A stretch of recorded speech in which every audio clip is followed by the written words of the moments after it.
శ్రీమాత్రే నమః. జై గురు దత్తాత్రేయ నమః.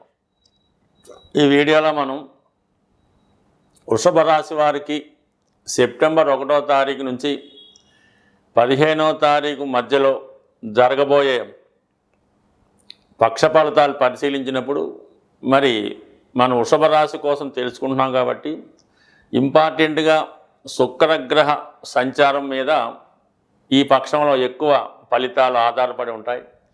మరి శుక్రుడు తృతీయ స్థానంలో శని నక్షత్రం మీద సంచరించడం, ఈ బుధుడిపై శని యొక్క కోణ దృష్టి పడడం ఒక విధంగా ఈ రాశి వారికి వృత్తి సంబంధించిన విషయాల్లో, ఆర్థిక సంబంధించిన విషయాల్లో, అలాగే వివాహానికి సంబంధించిన విషయాల్లో చాలా ప్రోత్సాహకరంగా ఉంటుంది.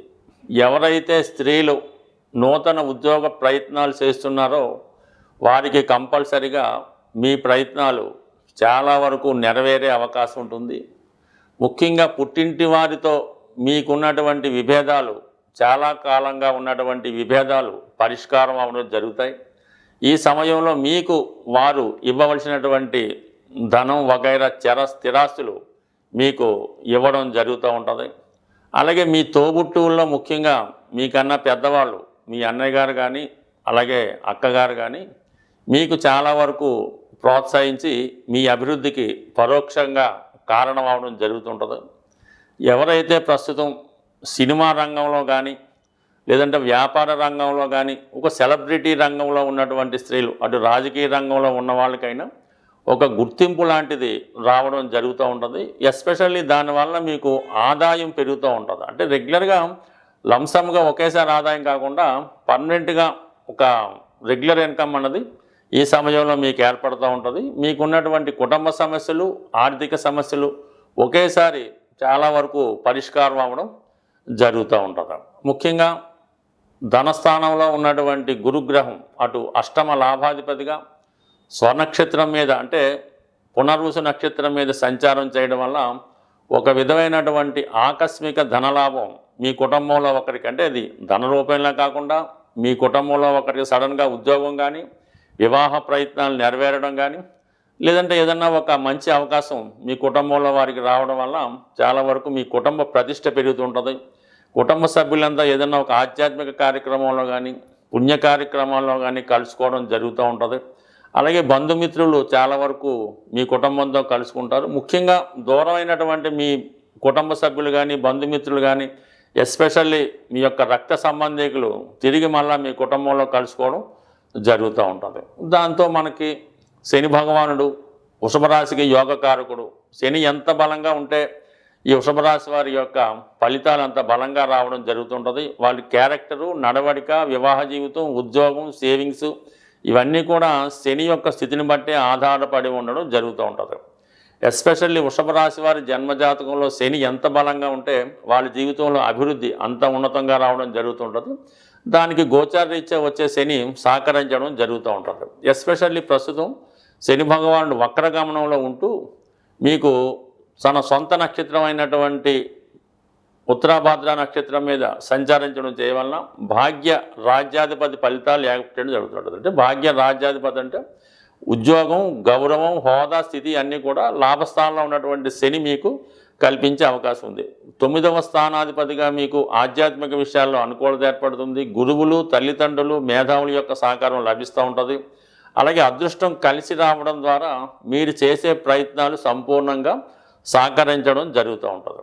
అలాగే దశమాధిపతిగా శని లాభస్థాన స్థితి వల్ల చాలా వరకు రాహుతో కలిసి ఉండడం వల్ల అటు సినిమా ఇండస్ట్రీలో వారికి, రైల్వే డిపార్ట్మెంట్ వారికి, సాఫ్ట్వేర్ రంగం వారికి కొత్త కొత్త అవకాశాలు రావడం కానీ, ఆల్రెడీ అవకాశాలు ఉన్నవాళ్ళు ఇంకా హోదా పెరగడం కానీ, ఇన్కమ్ కూడా ఒకేసారి మీరు ఊహించిన దానికన్నా అనేక రెట్లు ఆదాయం ఒకేసారి మీకు రావడం కూడా జరుగుతూ ఉంటుంది. ఏదైనా మేజర్ గ్రహాలైనటువంటి అటు శని భగవానుడు అనుకూలంగా ఉండడం, గురుగ్రహం అనుకూలంగా ఉండడం, రాశ్యాధిపతి శుక్రుడు కూడా దానికి చాలా వరకు సహకరించడం వల్ల మీ యొక్క ఈ పక్షమంతా కూడా ఈ రాశి వారికి చాలా అనుకూల ఫలితాలు ఏర్పడడం జరిగింది. దీంతో పాటుగా ఈ రాబోయే 15 రోజుల్లో కూడా ఒక బ్రహ్మాండమైనటువంటి ధనయోగం, రాజయోగం లాంటి యోగం ఈ బుధాదిత్య యోగ రూపంలో ఈ వృషభ రాశి వారికి చతుర్థ స్థానంలో రవి స్వక్షేత్రగతుడు అవడం వల్ల, ధన పంచమాధిపతి బుధుడితో కలిసి ఉండడం వల్ల మీ యొక్క తెలివితేటలకి, మీలో ఉన్నటువంటి టాలెంట్కి తగిన గుర్తింపు రావడం జరుగుతుంటుంది. మీ యొక్క సామర్థ్యాన్ని 10 మందికి గుర్తించడం వల్ల మంచి గుర్తింపు, మంచి ప్రతిభ మీలో కనబడడం జరుగుతూ ఉంటుంది. మరి ఈ సమయంలో ప్రభుత్వ గుర్తింపు కానీ, ప్రభుత్వానికి సంబంధించినటువంటి ఏదో ఒక బహుమతి కానీ, ప్రభుత్వ పథకం కానీ మీకు అనుకూలంగా రావడం జరుగుతూ ఉంటుంది. అలాగే మీరు ఈ సమయంలో ఏదైనా ఒక పార్టీ మీటింగ్లో కానీ, గ్రామానికో, సిటీకో, లేదంటే వ్యవహారానికో సంబంధించినటువంటి రాజకీయ నాయకులతో సంప్రదించడం, వారితో మీ యొక్క ఆలోచనలు పంచుకోవడం, ఇవన్నీ కూడా మీ అభివృద్ధికి చాలా వరకు కారణమవుతూ ఉంటాయి. మీకు ఏదైనా ఒక నామినేటెడ్ పోస్ట్ లాంటిది రావడం కానీ, ఒక పదవికి మీకు ఎన్నుకోవడం కానీ, మిమ్మల్ని ఒక నాయకుడిగా ఎన్నుకోవడం కానీ జరిగే అవకాశం ఉంది. ఎందుకంటే చతుర్థ స్థానంలో కేతు, అలాగే దశమ స్థానంలో రాహు సాధారణంగా మీ ప్రయత్నానికి అనుగుణంగా ఫలితాలు రావడం జరుగుతూ ఉంటుంది. యాజిటీస్గానే మీ యొక్క ప్రేమ వ్యవహారంలో ఉన్నవాళ్ళు కొంతకాలం పాటు మీ ప్రేమ వ్యవహారాల్ని వాయిదా వేసుకోవడం మంచిది. పెళ్లి ప్రయత్నాలు చేస్తున్నవారు కూడా కొంతకాలం పాటు పెళ్లి ప్రయత్నాలు వాయిదా పడుతూ ఉంటాయి. ఎందుకంటే సప్తమాధిపతిగా ఉన్నటువంటి కుజుడు 5వ స్థానంలో ఉండడం వల్ల ప్రేమికుల మధ్య, ఆత్మీయుల మధ్య ఎడబాటు వస్తుంది. సప్తమ స్థానాన్ని శని, అంటే సప్తమాధిపతి కుజుడిని శనిగ్రహం చూడటం వల్ల వివాహ విషయంలో విభేదాలు ఉంటాయి, వివాహ ప్రయత్నాలు ఫలిస్తాయి, వివాహ ప్రయత్నాలు ఆలస్యం అవుతుంటాయి, వివాహ సంబంధాలు తొందరగా కుదిరినా కూడా ఏదో కారణం వల్ల అవి మిస్ అవ్వడం కూడా జరుగుతూ ఉంటుంది. అలాగే పిల్లల విషయంలో కొంత ఆలోచించి నిర్ణయాలు తీసుకోవాల్సి ఉంటుంది. వాళ్ళ అభివృద్ధి కొంత ఇబ్బంది కలిగే సూచనలు కనబడుతుంటాయి.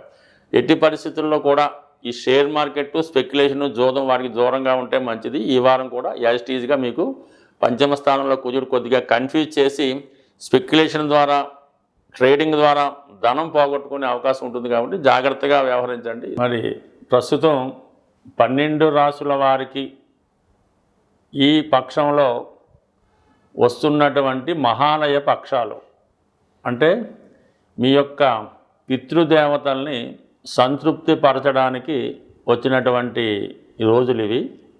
సాధారణంగా జన్మజాతకంలో పుట్టినప్పుడు కానీ, కొన్ని సందర్భాల్లో గోచారరీత్యా కూడా ఇటువంటి పితృదోషాలు అన్నవి ఏర్పడుతూ ఉంటాయి. ఈ పితృదోషాలు ఏర్పడుతున్నాయి, అవి మనకి ఎంతవరకు ప్రభావం చూపుతున్నాయి అని తెలుసుకోవడానికి ఏదైనా ఒక సంఘటన, ఒక దుర్ఘటన పదే పదే జరుగుతుంది ఆ కుటుంబంలో అనుకున్నప్పుడు కంపల్సరిగా ఆ కుటుంబం మీద పితృదోషం ఉందని గమనించవలసి ఉంటుంది. ఉదాహరణకి ఆ కుటుంబంలో ఇది 6 నెలలకి, సంవత్సరానికి ఎవరో ఒకరు మరణించడం జరుగుతూ ఉంటుంది. కొంతమందికి వారి యొక్క పెంపుడు జంతువులు మరణించడం, మళ్ళీ ఇంకోటి తెచ్చుకుంటే మళ్ళీ 6 నెలలు చనిపోవడం, అలాగే మనకి ఈ పాడినిచ్చే గోవులు కానీ, గేదెలు కానీ ఏదో కారణం వల్ల అవి చనిపోవడం జరుగుతూ ఉంటుంది. తరచూ గృహంలో దొంగతనాలు జరుగుతున్నాయి. ప్రతిసారి మనకి ఉద్యోగంలో పోగొట్టుకోవడం జరుగుతుంది. ఆ కుటుంబంలో నిరుద్యోగులు ఎక్కువ మంది అయ్యారు. ముఖ్యంగా సంతానం పదే పదే ప్రెగ్నెన్సీ అబార్షన్ అవుతుంది. ఇవన్నీ కూడా పితృదోషానికి కారణం అవుతూ ఉంటాయి. అలాగే ఇంట్లో కుటుంబ సభ్యుల మధ్య గొడవలు, ఒకరికొకరు కొట్టుకోవడం, ఇవి కూడా దానికి కారణం అవుతూ ఉంటుంది. ఇటువంటి పితృ సమస్యలతో, పితృదోషాలతో బాధపడుతున్న వారికి ఈ నెలలో వస్తున్నటువంటి మహాలయ పక్షాల్లో వారి యొక్క దోషాన్ని పరిష్కరించుకోవడానికి చక్కని అవకాశం కలుగుతూ ఉంటుంది. వారి సాంప్రదాయ ప్రకారం మీ కుల పెద్దలను కానీ, మీ కుటుంబ పెద్దలను కానీ ఆశ్రయించి వారు చెప్పిన విధంగా మీకు వచ్చినటువంటి కష్టాన్ని బట్టి ఈ మహాలయ పక్షాల్లో దానం చేయడం వల్ల కానీ, సేవించడం వల్ల కానీ, సేవ చేయడం వల్ల కానీ, ఈ విధంగా మీరు మీ పితృదోషాలని సరిచేసుకుంటే కంపల్సరిగా తర్వాత మీకు ఇటువంటి దుర్ఘటనలు జరగకుండా అదృష్టంగా మారే అవకాశం ఉంది. బట్ ఏదైనా ఇది ఒక అవకాశం ఈ రాశి వారికి. బట్ మనం ప్రతినిత్యం దీపారాధన చేసుకుంటున్నాం, విష్ణు సహస్రనామం చదువుతున్నాం, సూర్య నమస్కారం చేసుకుంటున్నాం, గుడికి వెళ్తున్నాం, తిరుపతి వెళ్తున్నాం, అయినా కూడా ఈ కష్టాలు వస్తున్నాయంటే దానికి పితృదేవతలు కారణమవుతుంటారు. మన వంశాన్ని, మన గోత్రాన్ని రక్షించేదే ఈ పితృదేవతలు. మామూలు దేవతలలాగే ఈ పితృదేవతలు అంటే వీటి కోసం పూర్తిగా తెలుసుకోవాలంటే పెద్దలు చెప్పినటువంటి వీడియోలు అంటే మన చాగంటి కోటేశ్వరరావు గారు మొదలగు వారు చెప్పినటువంటి వీడియోలు విపులంగా ఉంటాయి. అవి తెలుసుకోవడం వల్ల మీకు అది ఏ విధంగా దాని నుంచి బయటపడవచ్చు కూడా తెలుసుకోవచ్చు. మరి కొద్దిపాటి పరిజ్ఞానంతో చెప్తున్నట్టు మాలాంటి వాళ్ళు ఏదో పరిహార నిమిత్తం అంటే జ్యోతిష్ శాస్త్రంలో వచ్చినటువంటి కష్టాలకి ఏది పరిహారం అన్నది తెలుసుకొని మీకు ఈ రిపీటెడ్గా వచ్చిన కష్టాలకి ఈ మహాలయ పక్షాల్లో ఈ తగిన పరిహారం చేయడం వల్ల మీకు కంపల్సరిగా ఈ దోషాల నుంచి బయటపడి మరి చాలా ఆనందంగా సంతోషంగా ఉంటారని ప్రార్థిస్తూ నమస్కరిస్తూ స్వస్తి.